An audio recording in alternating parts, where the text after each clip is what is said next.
Thanks for finding this very far room.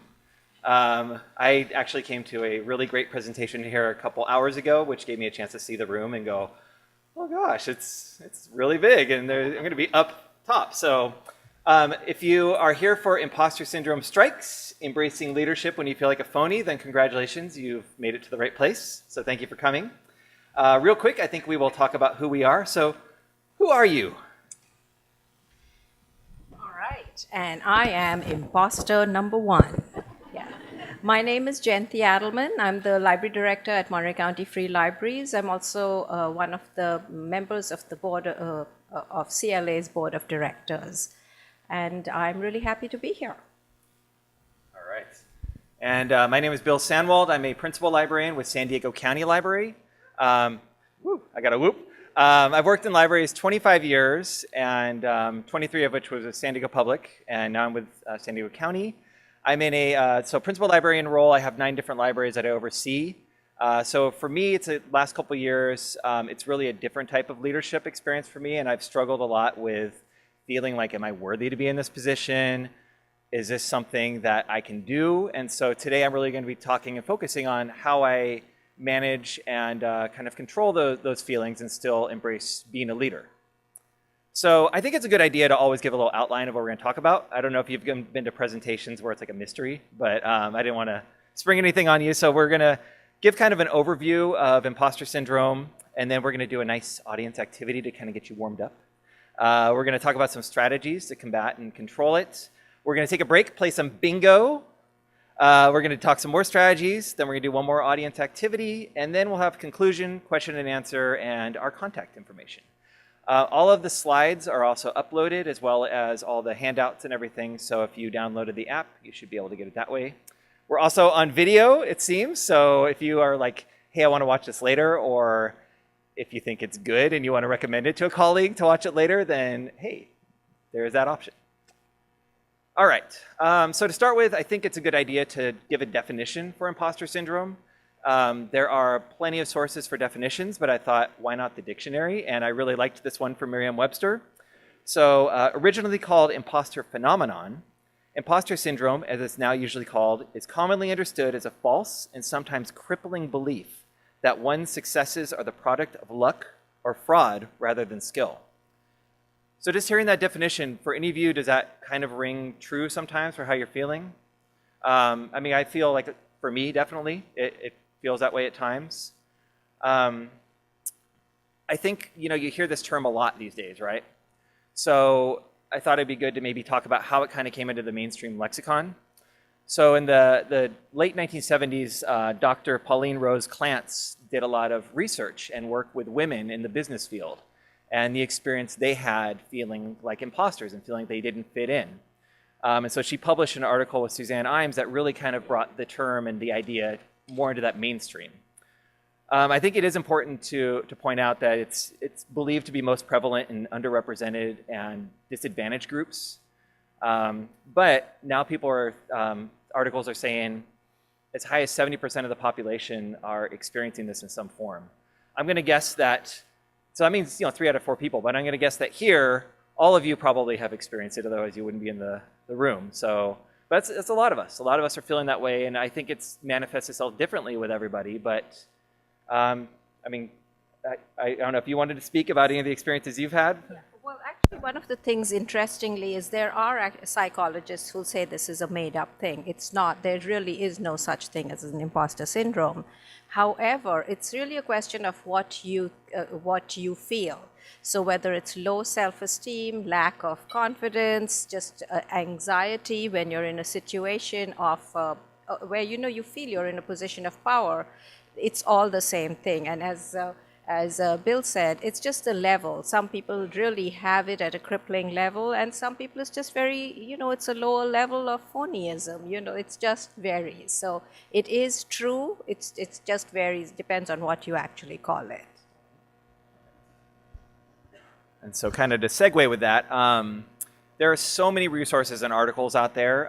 Shout out to Jayanti for putting together an amazing reading list. So make sure you take some time to look at that. But I thought this one kind of, summarized it really well. It hit on all the main points. So I was just going to kind of run through them, and you can kind of reflect on is this something I've experienced? So people with imposter syndrome, they might believe that colleagues and supervisors overestimate them. This is something I feel a lot. You know, I'll be given assignments or given responsibilities, and I think, gosh, they think I can really do this. You know, when I was hired for this position as a principal librarian, when I applied for it, you know, I was thinking a lot about, are these things I can even do? I mean, it kind of sounds like it, but well, I'm going to put in for it. And I didn't expect that I was even going to get an interview. And so when I got a call for an interview, I went, okay, cool, I'll get some good experience out of it, and you know, I'll learn from it and grow in my current position. So when I got an offer, I was kind of like, wait, did they get the right person? Like, you know, okay. So I think that leads into you kind of create a cycle of self-doubt. That happens to me a lot, where I get kind of into this period of like, I feel like, oh, I can't do this, and it just kind of turns into this cycle, and you need to find ways to snap yourself out of it. And you might even sabotage yourself. Do you have something? Yeah, you know, and I don't know if any of you were there on Thursday when at the Starting Strong. Any of you at the Starting Strong? Yeah. So actually, one of the interesting things when we were talking about, there was Derek Wolfgram and we got the question about becoming library directors, and I was talking about what I did, and one of my colleagues, Dawn, was in the audience, and she actually caught me out on this because. I immediately started off with, yeah, you know, I had this job, I became head of reference, sheer good luck. And I kept talking about it as sheer good luck, as not really taking ownership of the fact that there were others who could have got those jobs. And I did get them. And so that's something, you know, really we all suffer from it, sometimes not even realizing. And people, the interesting thing is some of the most successful people in the world, and actually a lot of very successful people, suffer from this same thing. I mean, people like Neil Gaiman, Maya Angelou, really very high up there, who have been so successful, recognized by everyone for their achievements, suffer from this. So you're not alone. So I think when you get into that feeling too, you start to sometimes even feel dissatisfied with your job. And I don't think it's that you don't like your job. Like, I think I have an amazing job, but there are times I feel dissatisfied because I feel like I'm not able to do everything I want to do for it. I feel like I can't give enough. And related to that, I was chatting with my colleague Amitha last year when she's one of our principal librarians like me, and every year when you get your evaluation, that's your time to like get a raise. And I remember I was really hesitant about asking for a raise, or thinking, am I, you know, if anything, maybe they should lower my salary because I don't feel like I'm doing enough, you know. I also think that when you have this, you have a tendency to work really, really hard. You want to prove you can do it. So with my staff, I always stress with them, I don't want you to do work outside of your job. You know, your time is your time. And yet I set a bad example, and I don't like doing that because I don't want them to think, oh, you know, my boss emails me at weird hours, so he expects me to do that. No, I'm doing it because I'm trying to catch up and make sure I feel like I know what I'm doing, and that I actually am able to, you know, do my role as I'm supposed to. Sometimes you'll decline opportunities to do things outside of your comfort zone, you know, outside of your role. You know, these opportunities for growth, you're thinking, gosh, if I can't even do this, they expect me to do that too? No way, you know, but really you would be able to do it. How many of you refuse to celebrate your own successes? I mean, even little things, like people will say like, oh, you did a great job on this, and I think, oh, it wasn't that good actually. These are all the things that I did wrong, you know, but instead you should really say, yeah, I got through it, you know, I did a good job. And finally, I think because if you have this and you're afraid to do all these things that'll help you move forward, you remain stagnant in your career. You're going to stay in your position. So you really need to manage this so you can step out of your comfort zone and move forward. And I'll tell you, I was having imposter syndrome about having imposter syndrome. I am definitely not from, you know, I wouldn't consider myself from an underrepresented or disadvantaged group. As I was going through this, so many people I knew, I was reaching out to and going like, I'm not going to do it. Who am I to come in and talk about this? There's people that have it like way worse than me, you know, and then I couldn't even spell it right. You know, I kept going back and forth between OR and ER, as Jonty called me out on. She said, are you British? Like, you know, so I think, you know, most of us are experiencing this in some form, and it's okay to really embrace that and admit it, and then use that as your means to move forward and kind of have some control over it. And And I do want to say I grew up in a British education system, which is why it really struck me that I had to use the O. And then I got, Bill to use the O, and then I began to notice more and more people are using the E. So where are we? Yeah. All right, so to get us warmed up, we're going to do a short visualization activity. Do you want to take the lead on this one? All right. Okay, so really simple. This is something. Picture a time you felt like an imposter. What made you feel that way? Who made you feel that way? And I'm just going to read through the whole thing. What were your emotions? How did it impact you? And did you gain anything from it? So just everyone, 2 minutes, close your eyes or just, think about this.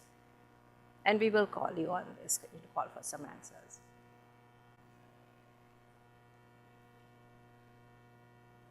Does everyone have something? Yeah. So how many of you felt stressed by this exercise? Yeah. This is exactly, and this is what we do. We put so much pressure on ourselves. No one's judging you. No one's grading you. There are no right or wrong answers. I mean, you can actually feel, well, let's actually get a few examples from people. Who's willing to share? Okay. Oh, yeah. Yeah, and it's kind of interesting. You're probably one of the people who has more anxiety about this.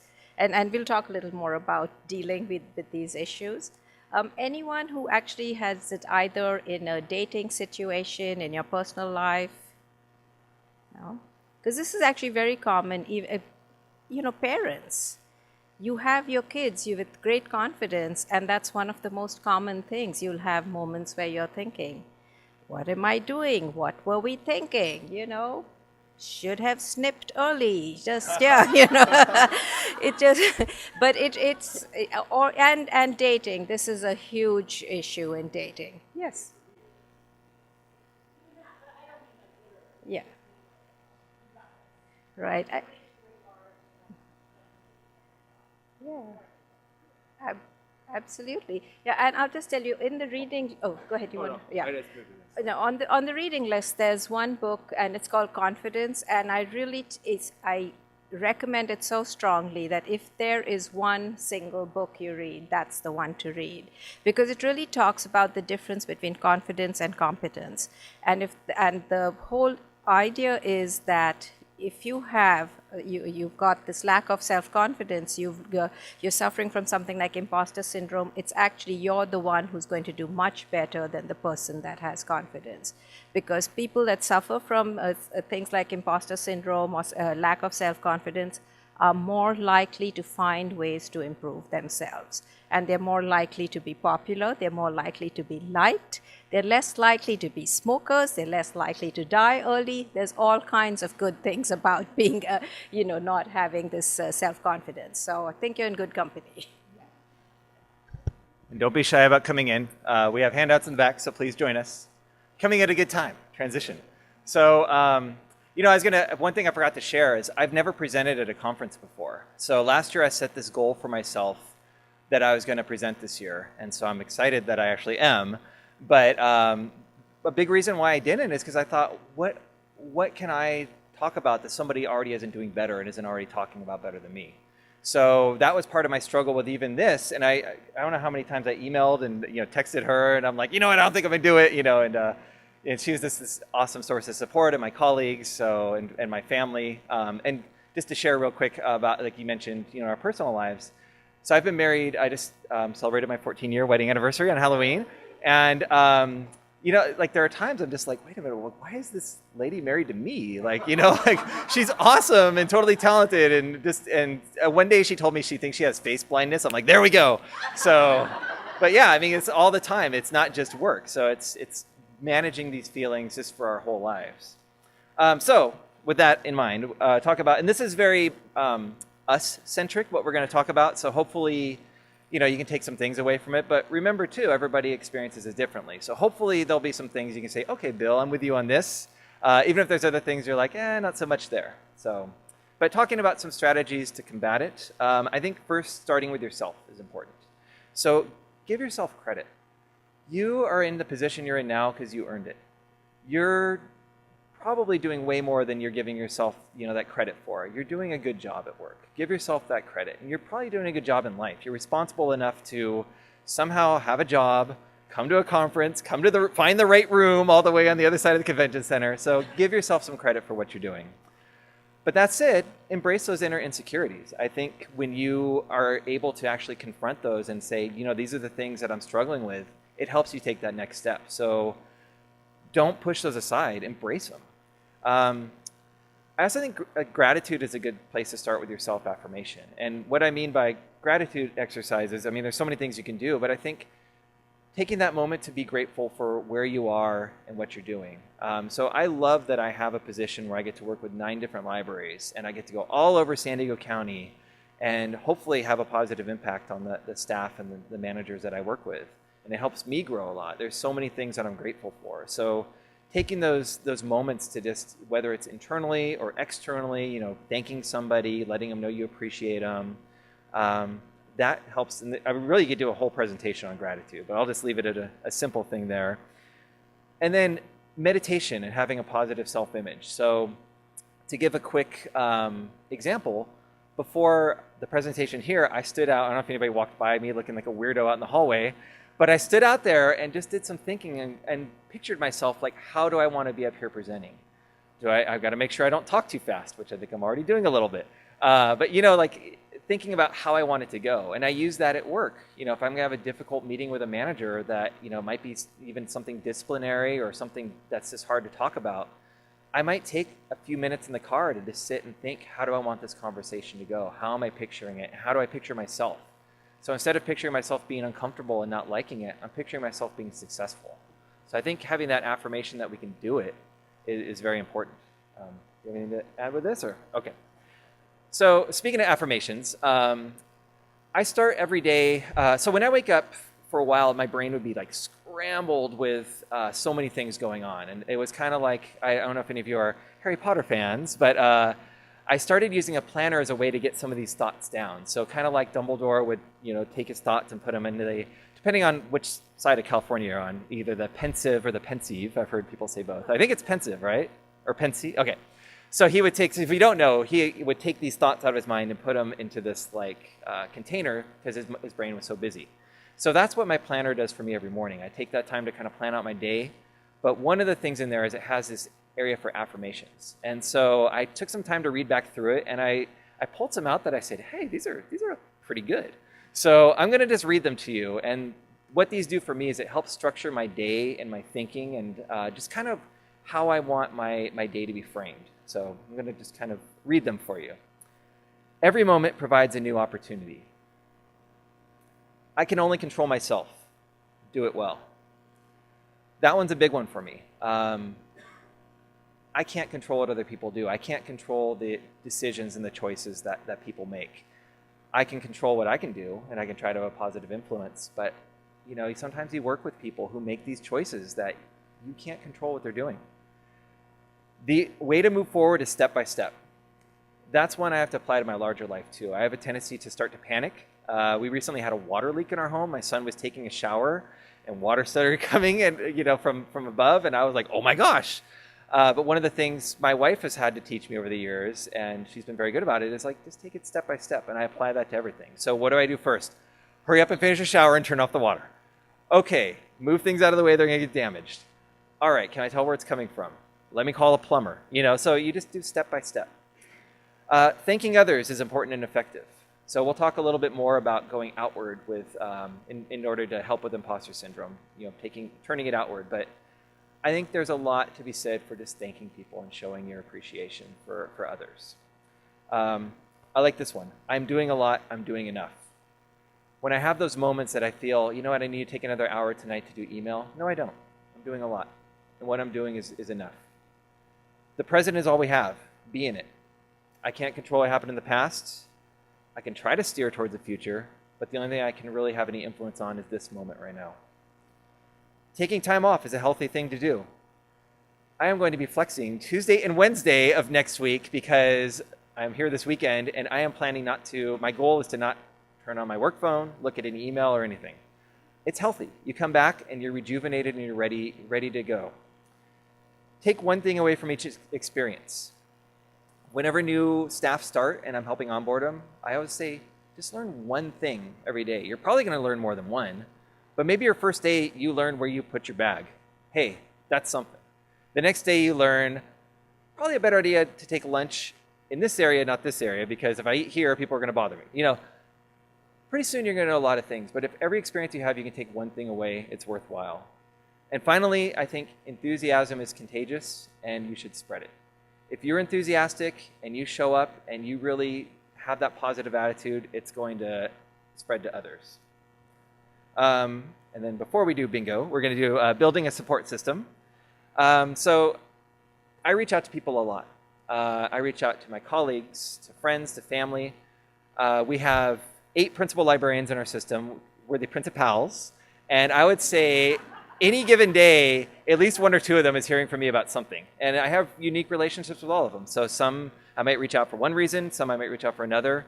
But it's important. When you need help, reach out. But sometimes that's not enough. I think, you know, if you're sick, you're going to go to the doctor. If you're not feeling well, you might go in and say, oh, you know, I don't know what's going on, my throat hurts. If you're not feeling well emotionally or mentally, there is therapy and there's professional help out there. So I'll just share this past year, I really have had a lot of tough feelings, and the idea of therapy was stressing me out. I had a couple bad experiences with it. I'm like, when am I going to take time off work? But we live in this age where there's so many options. So I've actually been using online therapy, which has been wonderful. I have, shout out to my therapist, Leslie. She leaves messages for me, voicemails, basically through this app, 5 times a week, and it helps me. And she has been there with me through all these tough things I'm going through. So I really encourage you, if you have that option and it's something that would help you, look into it. Our belief systems, you know, regardless of what your belief system is, your religion, sometimes that can be a great source of support. And it might not even be the ideas that come with the belief system, but being around those other people that have similar feelings and beliefs that you do. And you're all here today at CLA, so I think getting involved professionally and using professional development and realizing like it's okay to not be perfect. I can learn more, I can get better, is an important thing to do.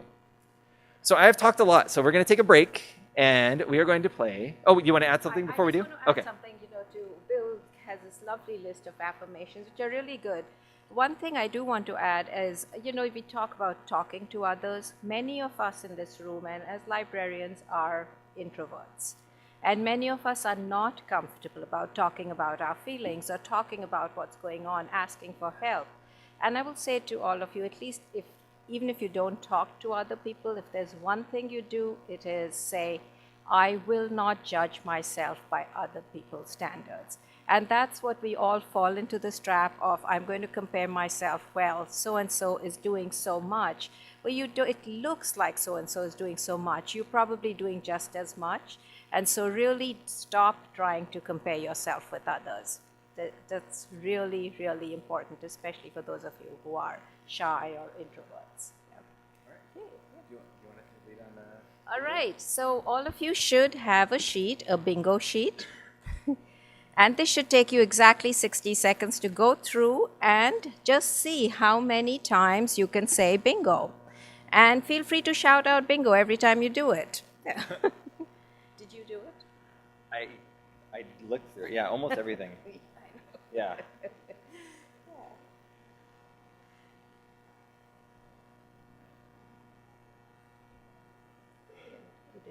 Yeah, I think we're good.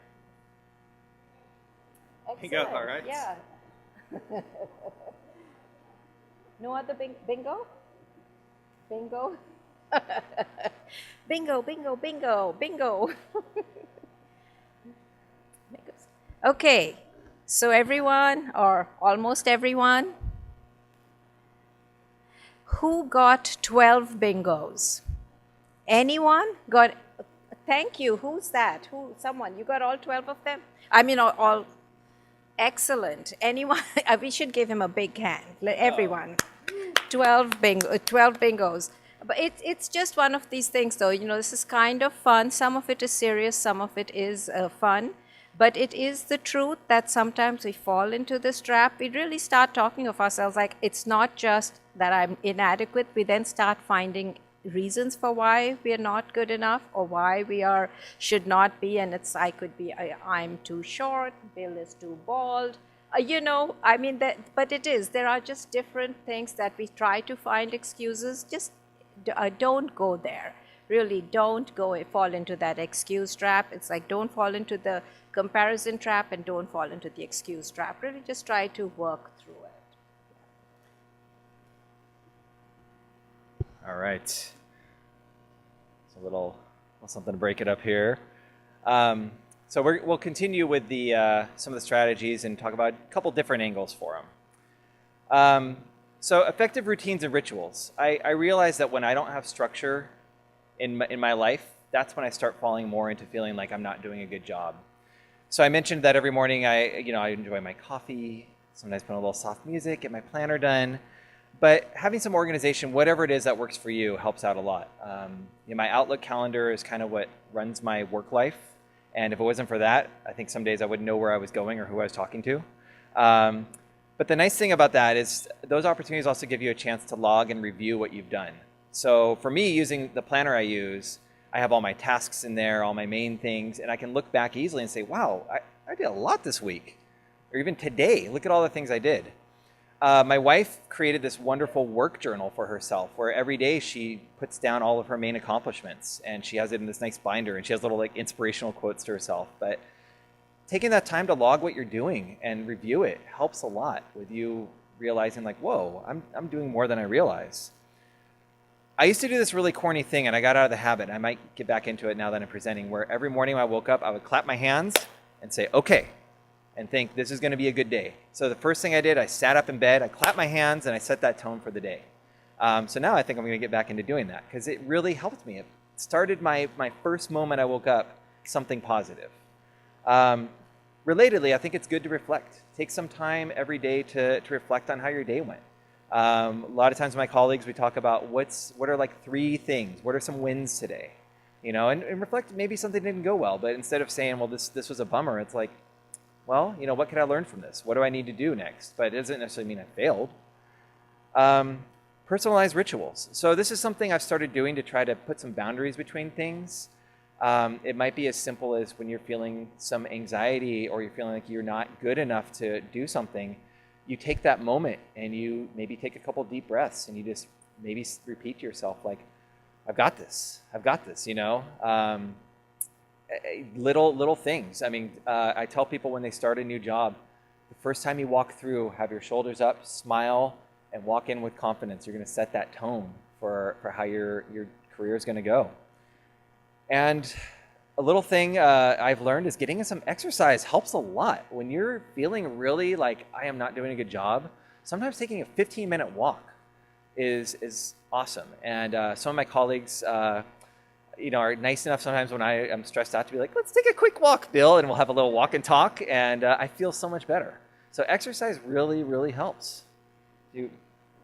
One of the nice things to do is also, and many of you probably do it, is to, sort of score a line through it when you're done. But the other thing is we get distractions, we get called off on to do different things. Add them to your list. If they weren't on the to-do list, put them down, because you sometimes spend so much time, have really big achievements, and it's just a simple thing, but it is a pat on the back when you add something after you've done it. So I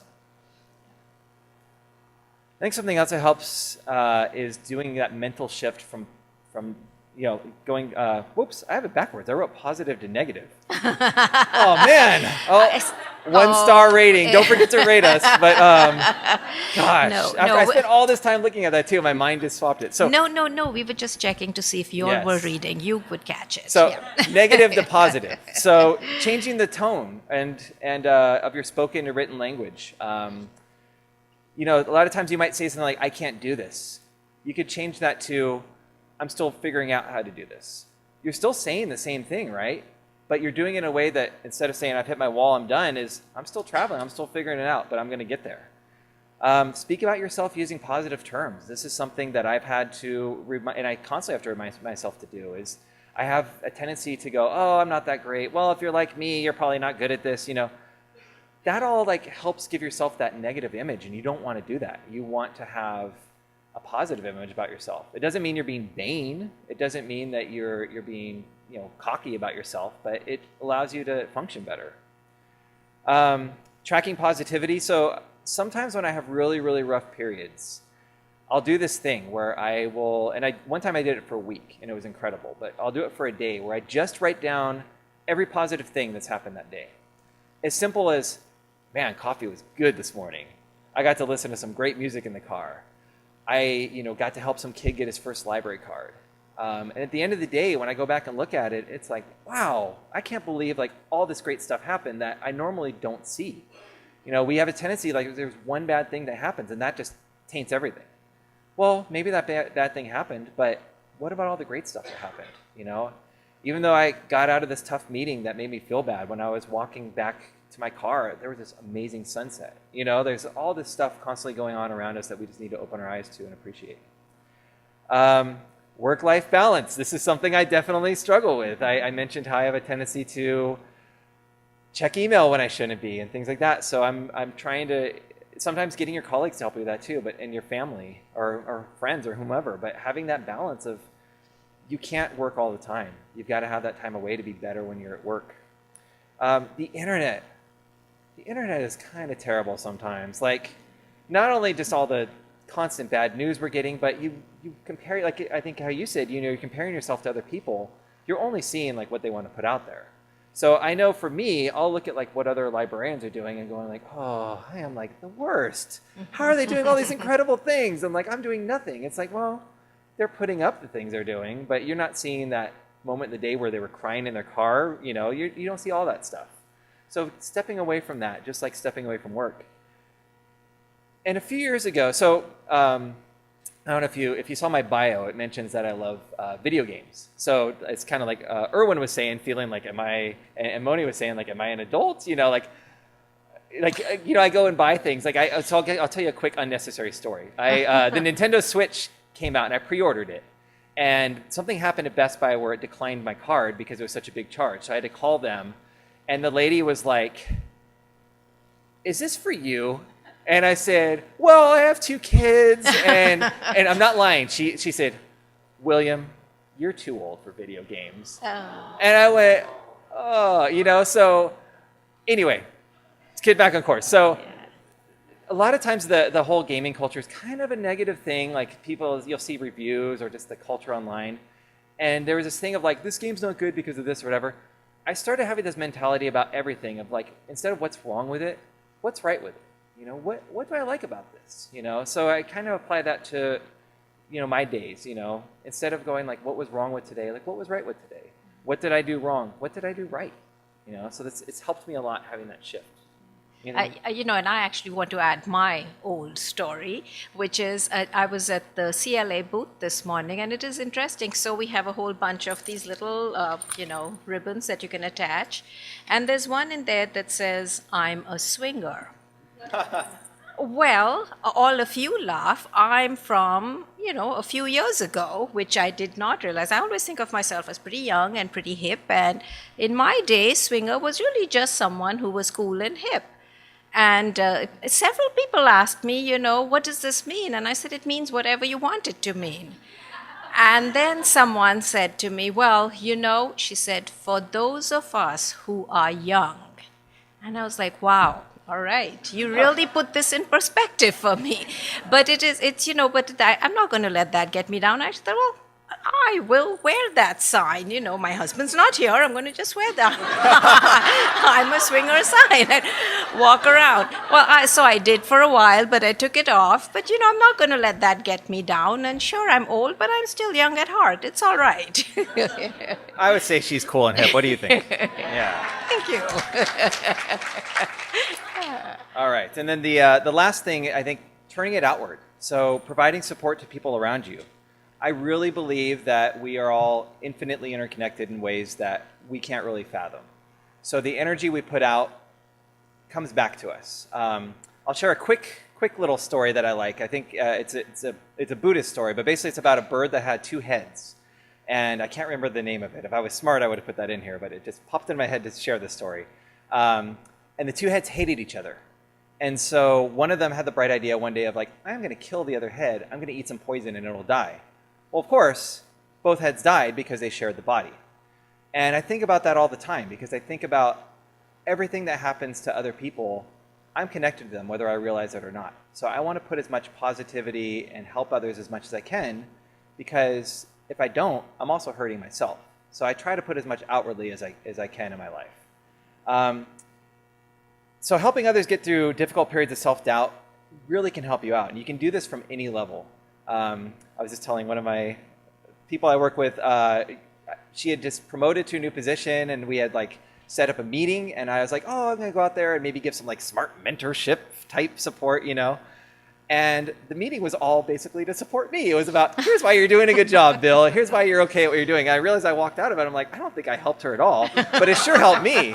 So you can really help people from any level, whether you're a supervisor or you're a supervisee, whether you're a mentee, whether you're a colleague and you're on that same level of supervisory responsibility.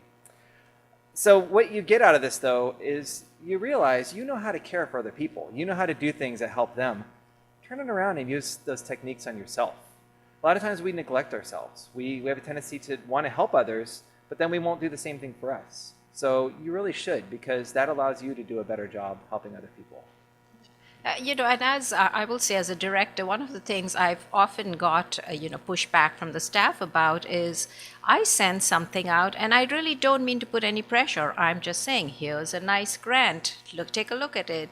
And staff tend to feel very pressured when we send things out. And so really sometimes think about, am I creating unnecessary pressure on myself? It's like the boss who sends you emails at 8 and 9 o'clock in the evening. We aren't doing it because we want you to respond to it right now. It's because it's the only chance we got to sit down and just quietly answer our emails. And so really, always think about, do I necessarily have to attribute this really tough, mean motive to whatever is happening? Or is there really a very simple answer to it? Also, does it fit my lifestyle? And if this doesn't fit my lifestyle, if you're really, if your boss wanted you to answer it at 8 o'clock, they will tell you. Otherwise, don't worry about it. You're good. Just go out, have your glass of wine, do whatever it is you normally do. Don't worry about that email just because your boss is emailing you at 8 o'clock. So if I can give one example that I hope, or one idea that you take away, it's that we often don't see the difference we make. So a few years ago, I finally watched It's a Wonderful Life. So if you have not seen this movie, I was like, for years, I'm like, what is this boring black and white movie that they play around Christmas that the mom from Gremlins was watching when she was upset about Mrs. Deaver? And I watched it, and even though there's a lot of elements in it that are kind of dated, that I was like, oh, I don't know. The main idea really, really resonated with me, and that's if you haven't seen this movie, Jimmy Stewart plays a character who things are really getting tough for him, and he's giving a lot of himself to help things out, but he gets to the point that he decides he doesn't want to live anymore, and he's going to jump off a bridge, and he's given the opportunity to come back and see the world if he was not a part of it, and the world without him is a terrible place. And he didn't realize how connected he was to all these other people and how much just his presence was making a difference. And I think that really is true for all of us. So I don't know, I'm getting kind of choked up here, but I really believe that all of you are here because you're really trying to improve, and you're thinking like there's areas you can grow, but you are making a difference. You being you has an impact on other people, and you should really just appreciate that without you, things would probably not be as good. So, all right, so I know we're getting close on time, but I think we can do this audience activity real quick. Yeah, we can. So, one mantra of the people who work at Monterey County Free Libraries hear me saying all the time is never ignore a red flag. And it doesn't matter what it is, but it's especially important when we're hiring people. So just thinking of this in a professional context, if you have, think about your managers or managers you've seen before or someone you're hiring, what would you consider a red flag? Really quickly, just think in your head. For example, they might say someone who's very rude to junior staff. I would consider the red flag. So just think about something you might consider a red flag. And really quickly, anyone willing to shout out a red flag? Some lack of communication. Anyone else?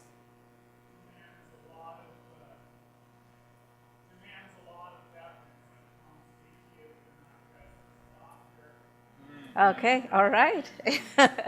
Yeah. So now think about, do you exhibit any of those red flags, things that are red flags for you? Probably not. That's a good thing. So now think about green flags. What do you think are really good things you would like to see in a manager or someone working around you? Think of 3 things.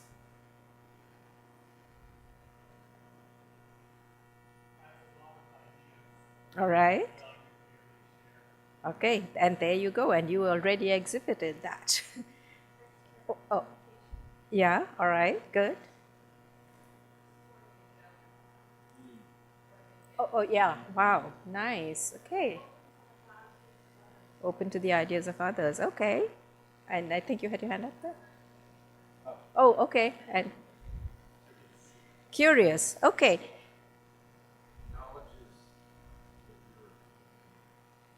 That's very good. So, well, so what I really want you to do is think about this, because you'll typically find all these green flags, you have them yourself. So really think about this. We tend to put ourselves down, but if you actually were to list this, the red flags and the green flags, you'll find you are in green flag territory. So you're okay. All right. So I know we're getting close on time, so I don't want to go into the next one, but I think maybe, so just quick review, we talked about what imposter syndrome is, how it's kind of coming to the mainstream, some strategies to combat it. We have handouts for you. So the reading list is really awesome. I created if you know those, like, if you remember from school, those fortune teller things, it's an affirmation randomizer. So if you want to do something fun in your hotel room later, you cut that out and make it, and you can, if you're feeling down, you need some support one someday. Yeah. And just a quick affirmation for you is really, you are doing a lot. You are doing well. You're here at this conference because people believe in you. So make sure you believe in yourself. Do we have time for questions? Morgan has a question. Oh, yay. Thank you.